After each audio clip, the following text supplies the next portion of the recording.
BPF যেতিয়া গঠন হৈছিল BPPF হিচাপে হৈছিল তেতিয়াও মই ৰাজ্যসভাৰ MP আছিল আৰু ছিনিয়ৰ মষ্ট মানুহ ময়ে ইনিচিয়েটিভ লৈছিলোঁ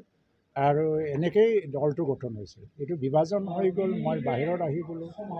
UPPL গঠন হৈছে ময়ে প্ৰতিষ্ঠাপক সভাপতি আজি দুয়োটাৰ কাৰণেও মোৰ ক'তবা নহয় ক'তবা হয়তো UPPLৰ কাৰণে বেছি ফিলিং আছে ভাল BPFৰ কাৰণে ক'তবা ফিলিংটো নহা নহয় আহে তো একেলগে আহি যদি নিৰ্বাচনত অৱতীৰ্ণ হ'ব পাৰে তেতিয়াতো মতকৈ বেছি সুখী মানুহ নহ'ব পৃথিৱীত মই সুখী হ'মেই কিন্তু কথাটো হৈছে কি এই যে একত্ৰীকৰণ বা ইউনিটি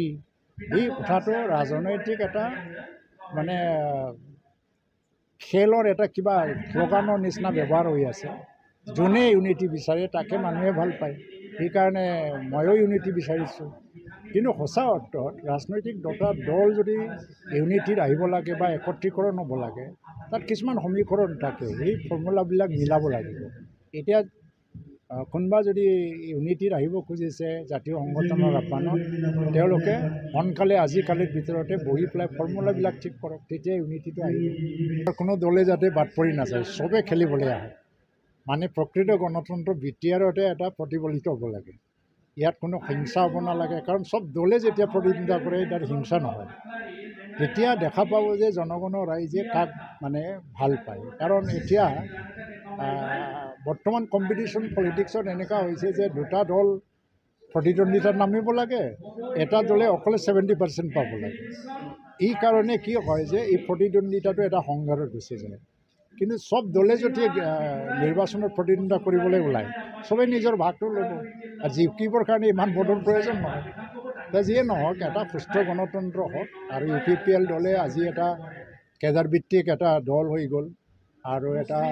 ফিক্স এটা ভোট বেংক সৃষ্টি হৈ গ'ল UPPL 4-5টা বছৰ